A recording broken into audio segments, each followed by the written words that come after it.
Olá, meu nome é Ludmila e hoje eu estou aqui para tratar do patrimônio ferroviário industrial da nossa cidade.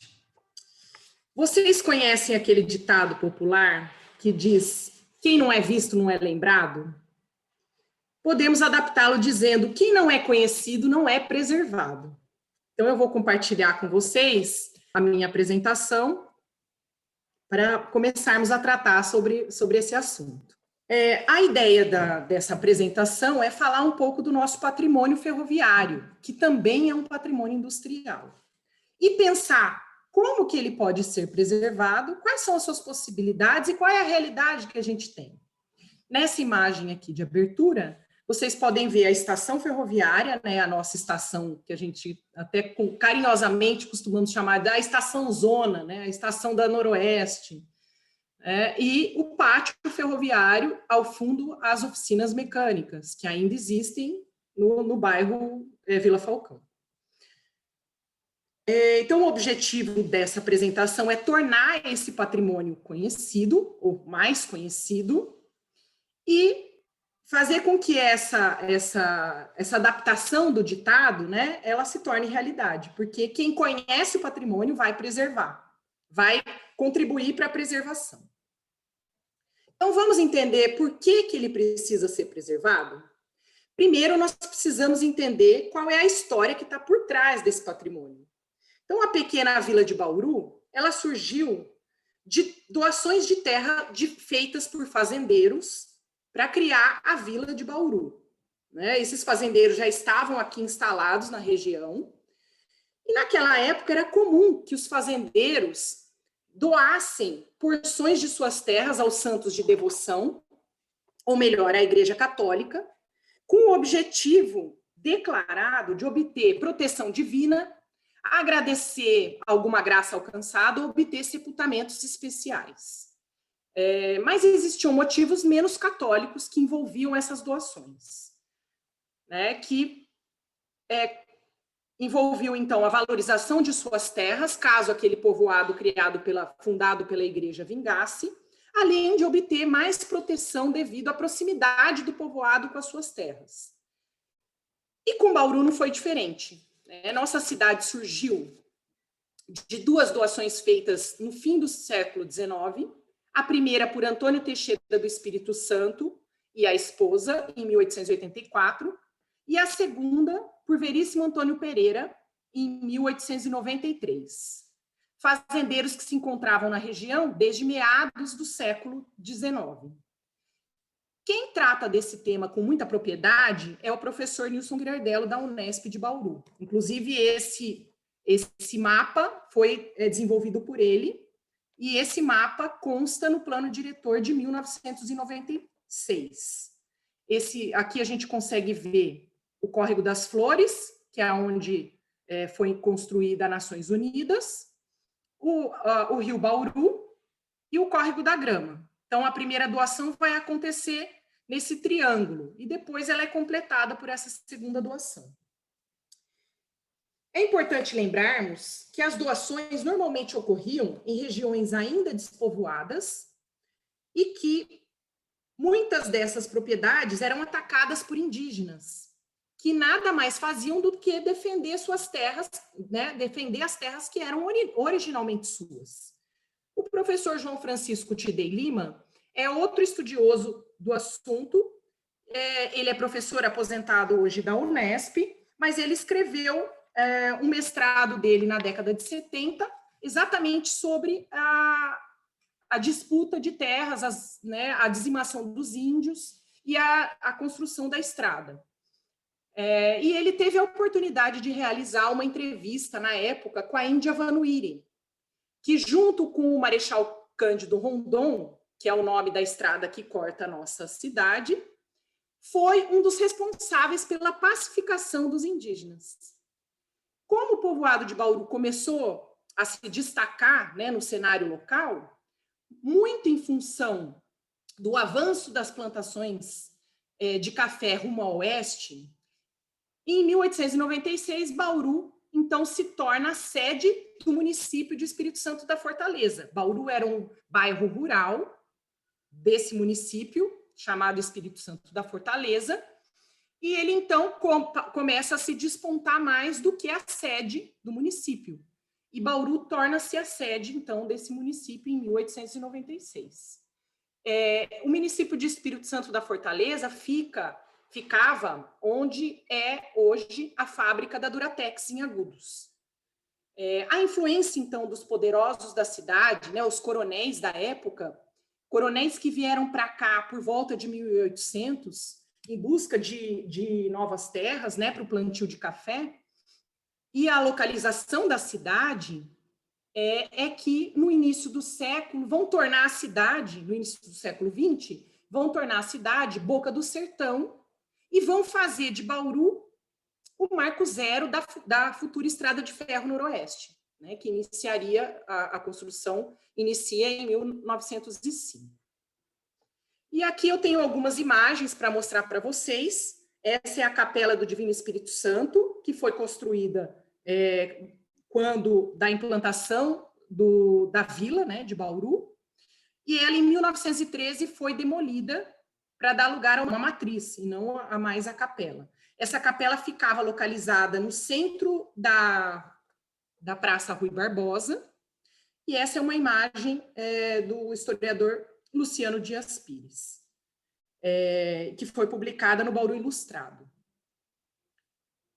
Essa foto é da Rua Araújo Leite, a rua que a gente conhece hoje, né? Que era a antiga estrada que ligava com a sede do município de Espírito Santo da Fortaleza. Então, aqui, nessa lateral, na lateral direita aqui da foto, vocês conseguem ver a Casa do Pioneiro, que ainda existe lá na Araújo Leite, embora um pouco bastante degradada, ela é uma das casas mais antigas da cidade, ou a casa mais antiga da cidade, hoje, né? Ela ainda é passível de recuperação. Essa aqui é uma vista geral de Bauru em 1905. Então, a gente consegue ver que a cidade não tinha quase, né, ocupação, né? Você tinha a ocupação de algumas casas, quando a estrada de ferro começa a ser construída. E aí que a gente começa a entender a importância desse patrimônio histórico. A noroeste do Brasil, que teve sua construção iniciada em 1905, foi uma estrada pensada de meados do século XIX, em função das dificuldades enfrentadas pelo governo imperial da época para defender nossas fronteiras durante a Guerra do Paraguai. Além disso, essa estrada ela teve uma importância para o avanço da agricultura, principalmente do café, né, em direção ao oeste, né, ao noroeste do estado de São Paulo e ao estado do Mato Grosso, que na época não era dividido em Mato Grosso e Mato Grosso do Sul. Mas a noroeste do Brasil, ela não estava sozinha na cidade. A chegada da estrada de ferro Sorocabana, antes do início da construção da noroeste, também foi outro fator que influenciou para que Bauru fosse escolhida como marco zero. Precisamos imaginar o que eram, então, esses caminhos de ferro para uma cidadezinha do interior do estado, que nós vimos na foto anterior, que se encontrava praticamente isolada no meio do sertão. Isolada porque a ligação com as outras cidades, ela se dava através de estradas de terra, sem muitas condições de acesso, e o que impedia ou dificultava o crescimento das atividades econômicas da cidade. A ferrovia, então, era o progresso, né? Era a conexão com o mundo civilizado, a gente pode dizer. A chegada da Companhia Paulista de Estradas de Ferro em 1910 completou e deu força ao entroncamento ferroviário que se formava na cidade. Esse importante entroncamento foi muitas vezes comparado com o que aconteceu na cidade de Campinas, onde se conjugavam várias ferrovias de importância nacional, né, como a Companhia Paulista de Estradas de Ferro, a Companhia Mogiana, dentre outras, e outros ramais menos importantes.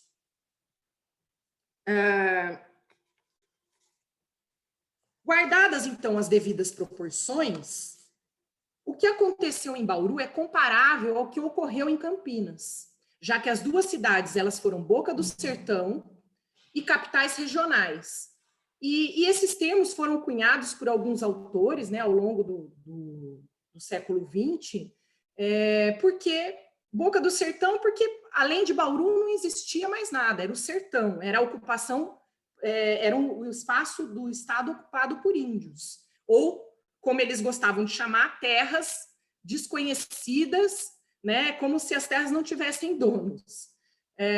E capital regional, porque a partir da construção da estrada de ferro, essas cidades começam a ser a base dessa ocupação dessa área que começa a ser ocupada. Então, tudo eles remetiam a Bauru, né? Bauru era a base das ferrovias e era a base dos moradores dessas regiões novas. Quem trata do assunto sobre Campinas, né? Quem vai falar sobre esse assunto é o professor, também professor aposentado da Unesp de Bauru, professor Luiz Cláudio Bittencourt. A cidade de Bauru é um exemplo, então, desse desenvolvimento. A partir das ferrovias, a cidade viu a população duplicar, triplicar, se tornou um local de oportunidades, atraiu pessoas das mais variadas origens, migrantes de outras partes do país, como mineiros e cariocas, que alguns deles vieram para trabalhar na ferrovia, na construção e depois no funcionamento da ferrovia. Eu sou descendente de um migrante mineiro que veio para Bauru para trabalhar na noroeste do Brasil. E também os imigrantes que vieram para cá para trabalhar nas lavouras de café, para fundar povoados, ou até mesmo para fazer a vida, como portugueses, espanhóis, italianos, japoneses e até russos, curiosamente. Bauru se tornou, então, a capital regional da Zona Noroeste, da Alta Sorocabana, que eram termos utilizados, né, durante todo o período que os historiadores gostam de chamar de período ferroviarista. A cidade era também porto seco de escoamento dessa produção das zonas, e ela fazia conexão com as regiões cafeeiras mais antigas, através da própria Companhia Paulista e da Estrada de Ferro Sorocabana. O patrimônio ferroviário industrial, ainda presente na nossa cidade, em grande escala, porque a gente tem um grande número de exemplares desse patrimônio, é um produto, portanto, dessa história, né, do desenvolvimento ferroviário, tão importante para o Brasil, da agricultura, da própria indústria, do próprio desenvolvimento industrial, e principalmente, né, dessa posição que Bauru assumiu no início do século como capital regional. Essa história toda não é uma boa razão para a gente preservar, né? É uma excelente razão para a gente preservar. E eu nem comecei a falar do patrimônio arquitetônico, né? Eu nem comecei a falar da arquitetura. Nessa imagem, eu mostro aqui um levantamento planeutimétrico desenvolvido pela Companhia Estrada de Ferro Noroeste do Brasil no início do século, né, no início da construção, tanto que esse levantamento é de 1905, e aqui a gente consegue ver o Rio Bauru, o Córrego da Grama. Nessa posição aqui estão a Rua Araújo Leite, que era a antiga estrada que levava à sede do município, e nesse outro sentido, provavelmente, a Rua 1º de Agosto, ou Batista de Carvalho, né? Uma delas. Aqui também tem um levantamento para a implantação de uma nova ferrovia, que se chamaria Estrada de Ferro Oeste de Bauru. Então, existiu a intenção de se construir mais uma ferrovia. E aqui tem esse levantamento. Aqui a gente consegue ver a primeira doação, né? Aqui a Avenida Rodrigues Alves já aparece, e a segunda doação de terras, e o pátio ferroviário. Esses mapas e muitas outras imagens que eu vou mostrar aqui são parte do acervo, um acervo grande que o Museu Ferroviário Regional tem, o Museu Ferroviário Regional de Bauru tem. O acervo que a gente tem aqui é importantíssimo. e conta toda a história da Estrada de Ferro Noroeste, da Companhia Paulista, não digo toda da Companhia Paulista e da Sorocabana, porque nós não éramos a sede, o marco zero, né, dessas duas ferrovias. Mas da Noroeste do Brasil, nós temos muito material, e material de importância até internacional, né? O nosso acervo chegou a receber pessoas de outros países para fazer pesquisa nesse material que a gente tem aqui. Aqui é uma vista de Bauru nos fins da década de 30, porque a gente já vê a estação construída, ainda não tem a construção da gare, que é onde é a cobertura da plataforma, né? Onde parava o trem para você pegar.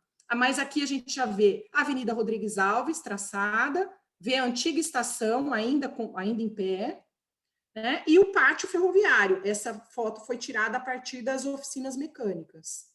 Então, também faz parte do acervo do Museu Ferroviário. Essa foto é do memorialista Gabriel Ruiz Pellegrina, já falecido, é do acervo dele. Aqui também mostram, né, uma imagem da mesma época, só que mais próximo. Então, a gente já vê a Rodrigues Alves, vê lá no fundo a Machado de Melo, vê a estação ferroviária sendo construída aqui, a estação antiga ainda de pé, e ainda conseguimos ver alguns edifícios que ainda estão de pé ali no nosso centro. O Hotel Cariani, né, tão importante, de um imigrante português, uma família de portugueses. O Hotel Estoril. Nessa esquina aqui ficava o Hotel do Viajante, que hoje tem uma outra construção, né? Uma construção mais, provavelmente, mais da década de 40. E no canto de lá, o edifício que a gente chama de Hotel Milanês, né? O Hotel Milanese, como alguns gostam de dizer. É um dos edifícios mais antigos também dessa região, também de um imigrante português. Esse Hotel Milanese, ele ainda guarda muitas características originais do prédio, ele é tombado e é lindíssimo por dentro, uma linda escada de madeira com um guarda-corpo torneado, a coisa mais linda. Ele está muito degradado, né, infelizmente, ele tem muita sujeira, mas ele é passível de recuperação, com certeza. Essa história toda é uma boa razão para se preservar, né? E como eu já disse antes, eu nem comecei a falar da arquitetura, né? E o que foi, então, esse patrimônio no passado e o que ele é hoje, esse patrimônio arquitetônico, né? A começar por nossa imponente estação ferroviária, que foi construída durante a década de 30 para abrigar 3 estradas de ferro que aqui se instalaram. Então, a Noroeste do Brasil, que era a dona proprietária do edifício, a Estrada de Ferro Sorocabana, que foi localizada do lado esquerdo, e a Estrada de Ferro Paulista, a Companhia Paulista de Estradas de Ferro, que foi localizada do lado direito da edificação. Então, a gente já pode pensar por que a preservação é importante, né? Só esse edifício já é um importante representante do que foi a Estrada de Ferro, né, no estado de São Paulo e no Brasil também. A estação ferroviária que conhecemos hoje foi, durante muito tempo, um dos prédios mais importantes da cidade. Ela foi construída com estruturas de concreto e paredes de tijolos. Ela foi, talvez, o primeiro edifício construído com essa tipologia construtiva, né? Estrutura independente da parte que vai fechar o edifício, da vedação. Sua arquitetura Art Deco fazia referência ao desenvolvimento técnico do período, com elementos geométricos e monumentais, e uma arquitetura que era utilizada, que já vinha sendo utilizada nas grandes capitais, né? No Rio de Janeiro, São Paulo, inclusive em capitais novas, como Goiânia, e outras capitais que eram novas, naquele período estavam ainda, né, nascendo. Aqui a gente consegue ver uma foto de 1940, o largo da estação, onde hoje é a Praça Machado de Melo, a Estrada de Ferro Sorocabana, do lado esquerdo, a Companhia Paulista de Estradas de Ferro do lado direito e a Noroeste ao centro. Então, essa arquitetura que usava elementos geométricos, no caso aqui, usou elementos verticais, né, geométricos verticais, o que dava uma maior monumentalidade ao edifício. E isso remetia à importância da estrada de ferro. A arquitetura estava ligada à importância que a ferrovia tinha no contexto estadual, nacional, dependendo da ferrovia. E hoje, esse edifício ainda se mantém monumental. Ele foi tão bem construído que sua estrutura permanece intacta, sendo necessários apenas alguns reparos nos seus materiais de acabamento e, claro, né, atualizações em suas instalações hidráulicas e elétricas, a questão da acessibilidade e do sistema de combate a incêndio. Mas ele é passível de recuperação, certamente. O que é preciso é ter cuidado com o uso a ser dado a esse edifício, para que a intervenção não acabe por esconder as arquiteturas originais que fizeram dessa estação esse importante patrimônio histórico em Bauru. O uso escolhido deve respeitar a estrutura existente, ou seja, o uso tem que estar adaptado ao edifício e não o oposto, o edifício se adaptar ao uso. Essa postura vai dar à obra, então, uma economia, porque você não vai fazer tantas intervenções na sua estrutura, ela vai se tornar, então, economicamente viável, e você vai estar respeitando a história, porque as características arquitetônicas, elas têm que ser preservadas para que se respeite a história. E aí, eu queria mostrar uma foto dela hoje, né, na verdade, de 2020, novembro de 2020, essa foto fui eu que tirei. Ela tem elementos riquíssimos de serralheria, no caso, as portas de metal que ficam no saguão de entrada, elas são de uma serralheria bastante desenhada e trabalhada, que era típico da arquitetura Art Deco. E, além disso, você vê que ela mantém esse ar monumental, né? Ela tem, claro, ela está danificada porque ela é um edifício centenário, né? Mas ela é passível de recuperação, certamente. Aqui é uma imagem da gare.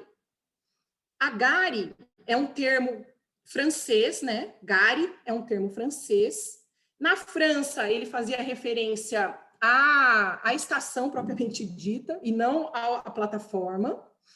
Mas no Brasil ele assumiu essa conotação de fazer referência à plataforma de embarque. Então, gare é o termo que a gente faz referência à cobertura que foi construída para proteger as plataformas de embarque, né? Então, esse edifício apresenta-se bastante danificado, mas estruturalmente ele está intacto e ele é passível de recuperação, eu torno a repetir. Então, quem fala que preservar o patrimônio histórico arquitetônico não é viável, está muito mal informado, né? Em grande parte das situações é viável a preservação, é mais viável a preservação do que a demolição e a construção de uma edificação nova. Porque, além disso, é uma ação sustentável, né? Num contexto que a gente fala tanto de sustentabilidade, a gente tem que pensar que reaproveitar essa edificação e o material que ela guarda é uma ação sustentável. Por quê? Porque eu vou estar reaproveitando o barro que foi utilizado nos tijolos cerâmicos, o barro que foi utilizado nas telhas da cobertura, as pedras que foram utilizadas para fazer o concreto, a madeira que foi utilizada na cobertura, né, que foi tirada das matas aqui, que foram, né, da área toda que foi desmatada na nossa região durante a ocupação pelo homem branco, né? Entre outras coisas. E quem diz que um prédio tombado como patrimônio histórico não se pode fazer nada também está redondamente enganado. E eu digo isso porque o tombamento é apenas uma forma de proteger. É uma maneira de dizer para a gente assim, olha, esse prédio é importante. A arquitetura desse prédio precisa ser preservada. Ei, ele faz parte da memória da cidade. Ou seja, temos que preservá-lo, porque um povo sem memória é um povo que não consegue vê os erros que foram cometidos no passado e acaba cometendo os mesmos erros no presente e no futuro. Em um prédio tombado, as obras devem ser feitas com muito cuidado para você não danificar o material existente. As intervenções elas têm que seguir o que a gente chama de mínima intervenção, ou seja, são intervenções que vão mexer o mínimo possível para adequar, né, os espaços, para atender a acessibilidade, para receber, né, uma nova instalação hidráulica, para receber uma nova instalação elétrica, porque, de fato, o prédio é centenário, né, é como um idoso, né, um idoso que precisa ser renovado, né, a gente está fazendo uma comparação com o idoso, mas o prédio, né, a gente consegue renovar algumas coisas, né. E agora? Vocês devem estar se perguntando, mas e o tal patrimônio ferroviário industrial? A estação era uma indústria? E eu vou responder a vocês que a estação era apenas parte dessa indústria. O nosso pátio ferroviário guarda até hoje linhas férreas, pontes, estruturas industriais, né, para atender ao manejo, né, das locomotivas, das peças que eram muito pesadas, edifícios próprios para determinadas funções. Nós temos também galpões de carga, as oficinas mecânicas, né? Caixas d'água, edifícios administrativos, edifícios escola, garagens, casa de funcionários. Meu Deus, era um complexo. De fato, é um complexo, a gente pode chamar de complexo. No caso de Bauru, há indícios de que a indústria ferroviária foi uma das primeiras grandes indústrias da cidade, se não a primeira. Ela empregava, durante seu funcionamento, mais que a própria prefeitura. Né? Existem autores que falam que ela empregava mais que a própria prefeitura. Ainda hoje, são muitas as famílias de ex-ferroviários que ainda vivem aqui na nossa cidade, né? E que fizeram a vida aqui. A partir de uma visita ao Pátio Ferroviário de Bauru, podemos ter uma ideia da dimensão dessas instalações e de todo o patrimônio que ainda é mantido lá. A área está localizada entre os primeiros bairros da cidade, ou seja, Centro, Vila Falcão e Bela Vista. Compõe também esse pátio as antigas oficinas mecânicas da Noroeste, como eu disse, que foram inauguradas, os prédios foram inaugurados em 1921, 1940, 1960 e 1970. Então, cada um deles guarda informações sobre o funcionamento da ferrovia, sobre a própria evolução da ferrovia ao longo do tempo. Os locais necessários para a manutenção de locomotivas, estruturas industriais, que até os dias atuais funcionam, mesmo que ocupando uma pequena parte. Suas dimensões são monumentais, nos levam a conhecer como a engenharia e a arquitetura de cada época pensavam seus edifícios.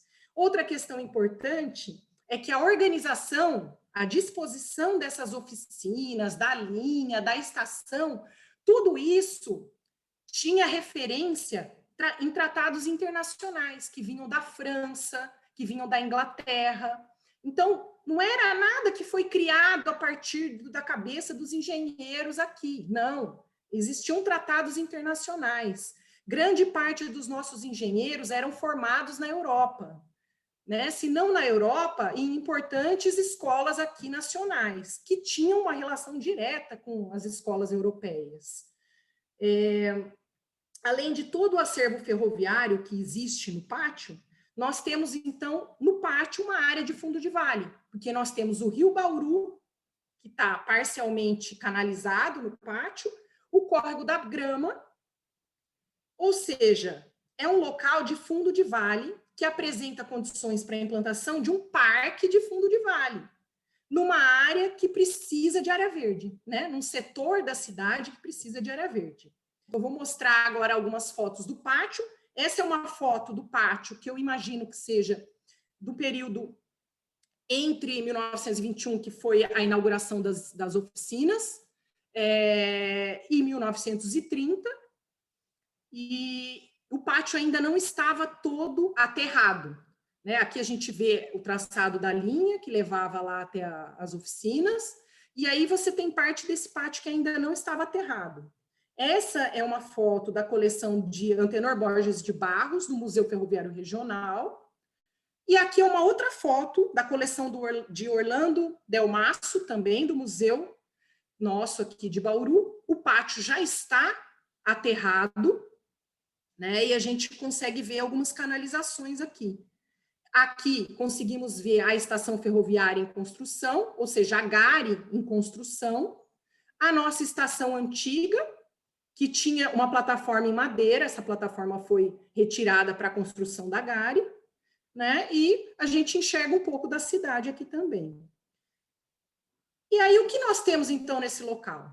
Temos patrimônio tombado pelo Conselho de Defesa do Patrimônio Estadual, Conselho de Defesa do Patrimônio Histórico, Arquitetônico, Artístico e Turístico do Estado de São Paulo. Nós temos área verde, com rio e córrego. Nós temos memória da cidade. Nós temos um centro comercial, temos bairros tradicionais e mais memória.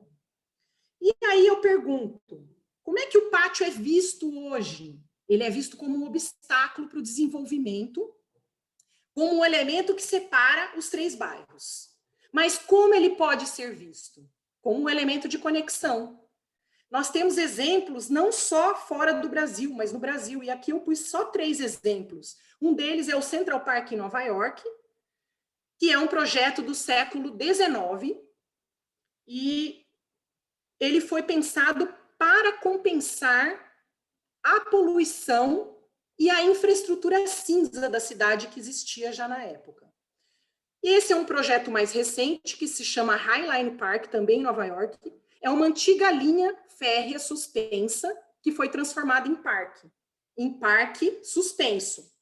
E o próprio Ibirapuera, em São Paulo, né, que a gente pode dizer que é um lugar extremamente importante para São Paulo.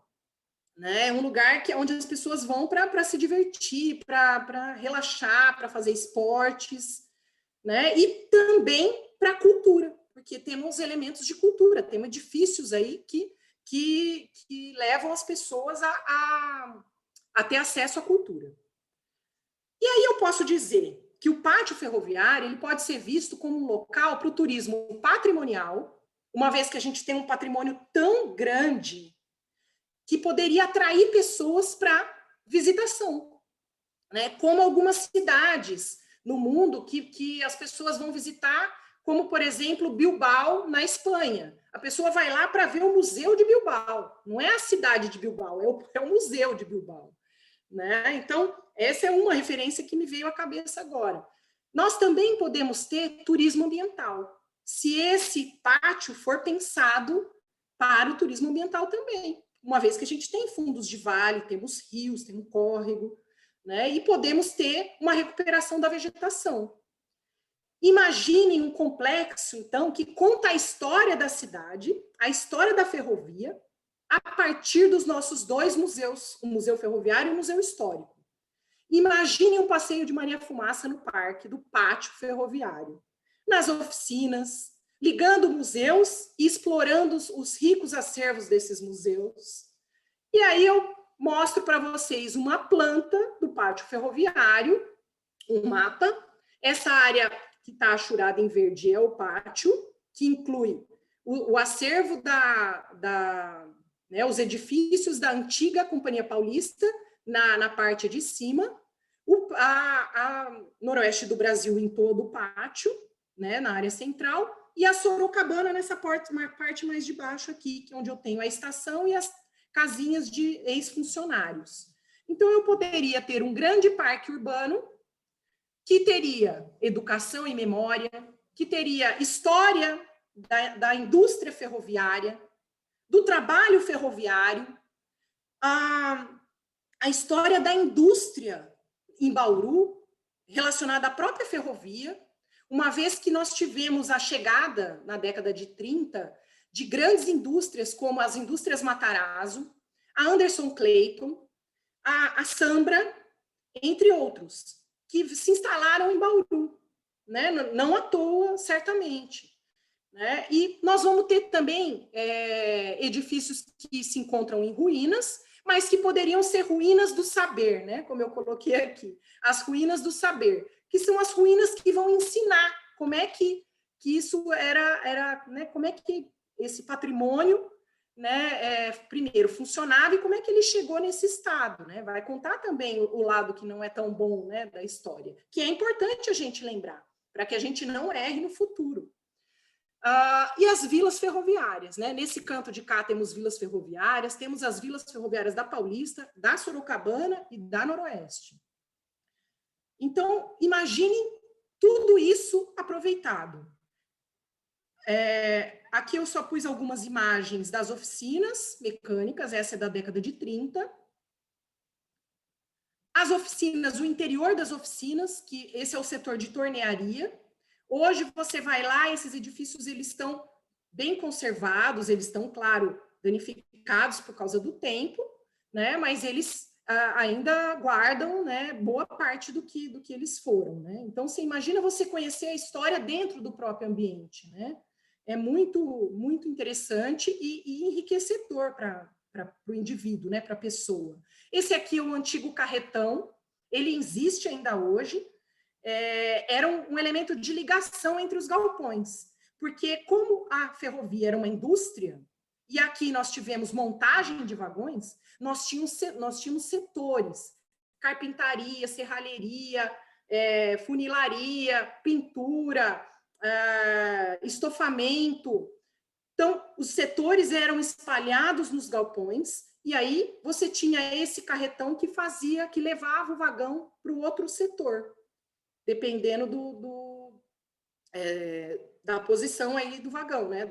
Aqui é uma foto de 2018 da rotunda. A rotunda era o que eles chamavam de depósito, mas que era como se fosse uma garagem, né? De locomotivas. Então, cada locomotiva ela era colocada entre esses pilares. E essa garagem era para guardar a locomotiva e para dar manutenção na locomotiva. Nós ainda hoje temos esse girador, ele ainda funciona. O prédio foi bastante danificado, descaracterizado, mas ele é passível de recuperação também. Aqui eu mostro uma foto antiga. Essa foto é do site da FGV. E aqui as locomotivas estacionadas nos vários espaços e o girador aqui. Então, a locomotiva entrava por esse vão, ela vinha lá da linha, entrava pelo vão, ficava posicionada em cima do girador, o girador girava e encaminhava a locomotiva, e a locomotiva era direcionada para as várias vagas de garagem. Era um edifício impressionante. E nós temos um dos poucos que restaram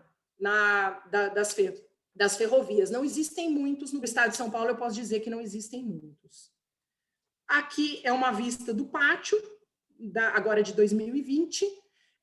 Aqui são as oficinas diesel, onde está escrito ALL, que foram oficinas construídas na década de 60 para poder dar manutenção nas locomotivas diesel, que era a nova tecnologia que surgia na época. E aqui é parte da rotunda, um pedaço da rotunda que a gente consegue ver. Aqui são as ruínas que eu falei, essas são as ruínas dos edifícios de carros, mas ainda nós temos alguns elementos que a gente consegue ver como funcionavam. E existem funcionários muito competentes na Secretaria da Cultura que conhecem muito essa história e principalmente conhecem a locomotiva e o funcionamento.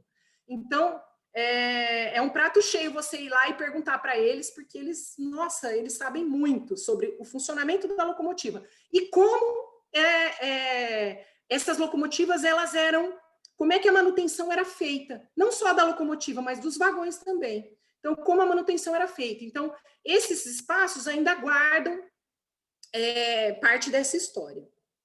Aí, casas de ferroviários, essa aqui é uma vila de ferroviários que fica depois do quilômetro 1 da ferrovia. Aqui é um antigo galpão que abrigou a indústria Matarazzo por um tempo, no quilômetro 1 da ferrovia. Então, um galpão construído todo em alvenaria de tijolos, né? E com cobertura de telhas de barro. Ele ainda é passível também de recuperação e é muito, muito bonito.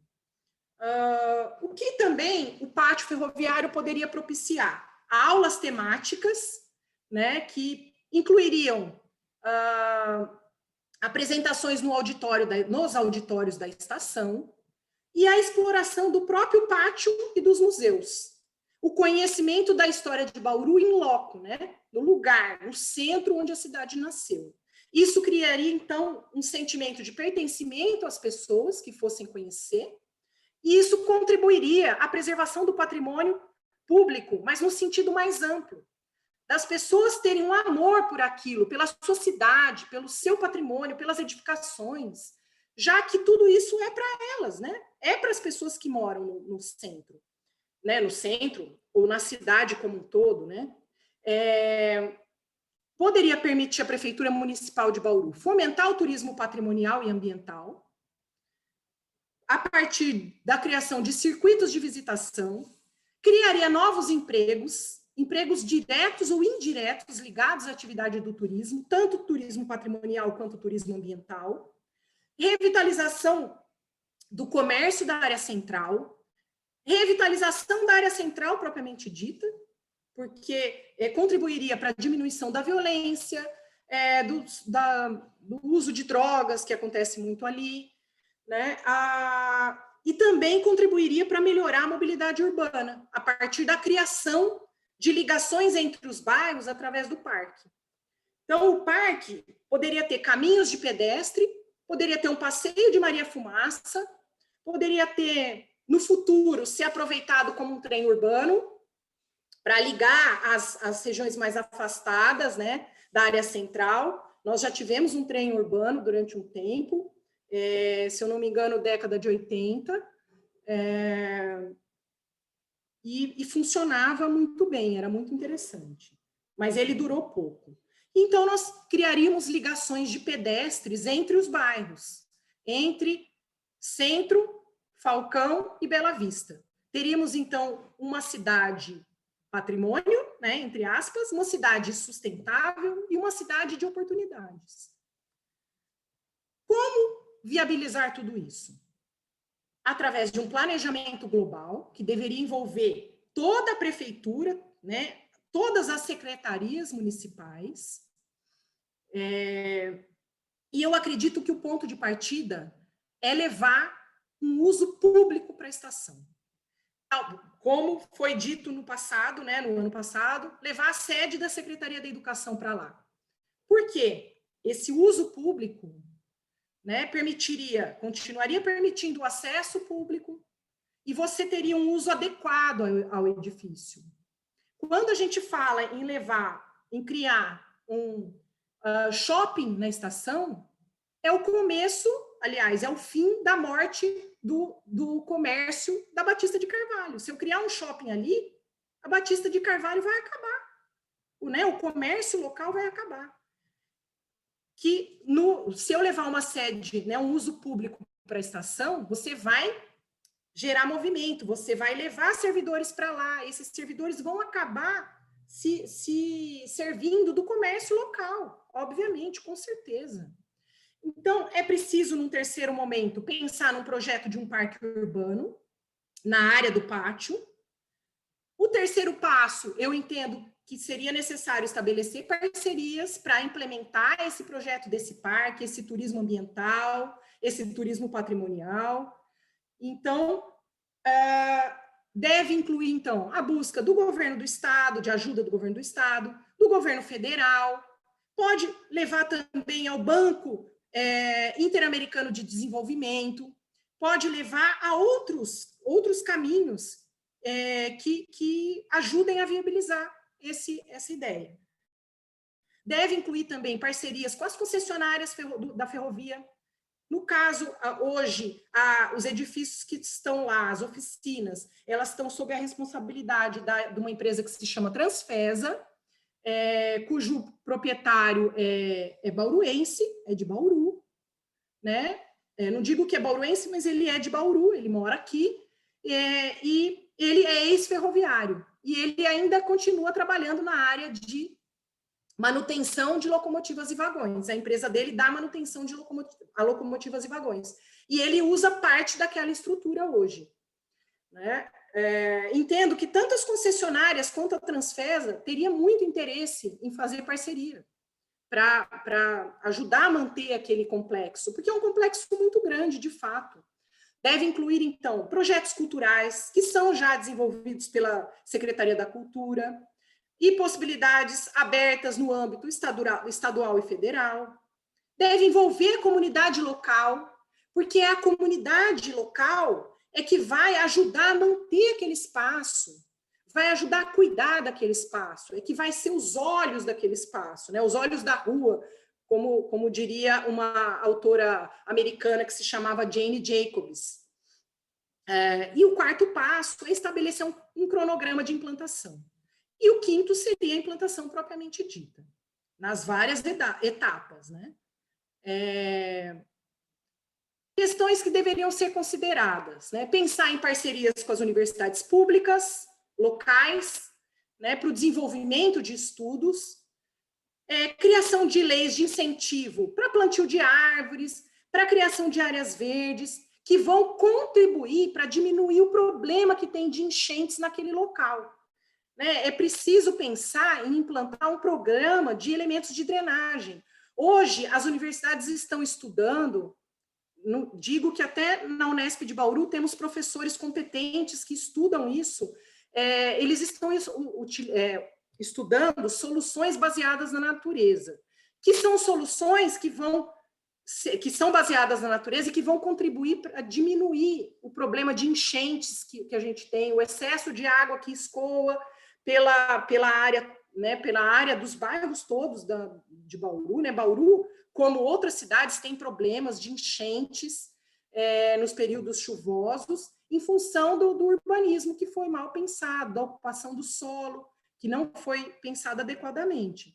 Então, existem elementos como jardins de chuva, bacias de contenção, que poderiam ser utilizados nessa área do pátio ferroviário também, e o próprio pátio funcionar como uma área de escape para essas águas. Né? O Parque Barigui, em Curitiba, foi pensado na década de 70 com o objetivo de proteger os mananciais, mas também de receber a água da chuva da área da cidade que foi urbanizada.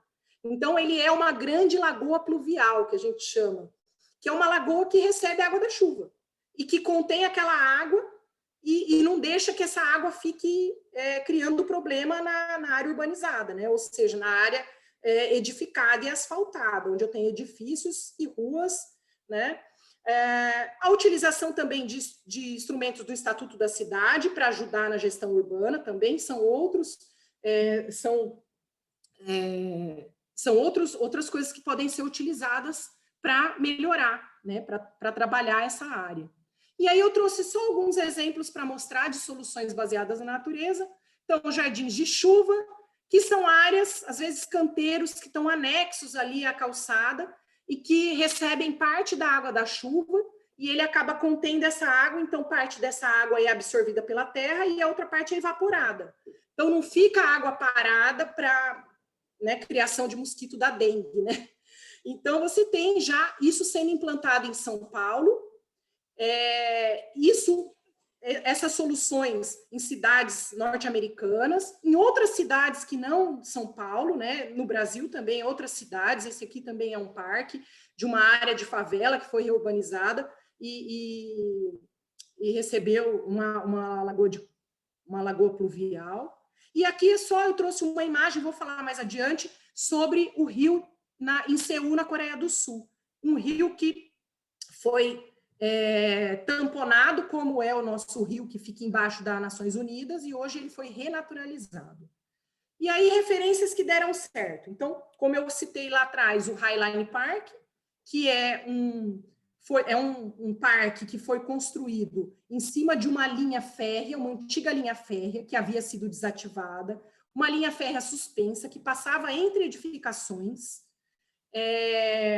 Acredito que a linha férrea foi construída antes, óbvio, depois as edificações foram construídas, e isso causava uma série de problemas. Então, essa linha foi desativada e ela ficou lá largada e abandonada durante muito tempo.